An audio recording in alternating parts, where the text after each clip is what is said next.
எல்லையின் பொருள் என்னவென்று தாம் சிந்தித்திருக்கிறீர்களா? ஒரு எல்லையை வகுத்து மற்றோரை நாம் முடிவெடுக்க அனுமதிப்பதில்லை. நம் முடிவை அவர்கள் ஏற்க வேண்டும் என்கிறோம். அதன் அர்த்தம் ஜகத்தில் அடுத்தவருக்கு எவரும் சுதந்திரம் தருவதில்லை. ஒரு மனதின் சுதந்திரத்தை பறித்தால் அவ்விடம் விளைவது என்ன? குரோதம், வேதனை அல்லவா? வகுக்கப்பட்ட எல்லை உடைக்கப்படும் போது வகுத்தவரின் மனமும் குரோதம் கொள்கிறது. நான் கூறுவது உண்மைதானே?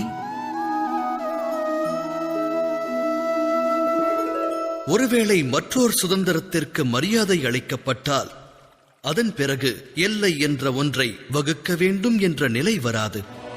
அவ்வாறு ஒரு நிலை உருவாக வேண்டுமெனில் மற்றோர் துன்பத்தை அனைவரும் உற்றார் துன்பமாக எண்ண வேண்டும்.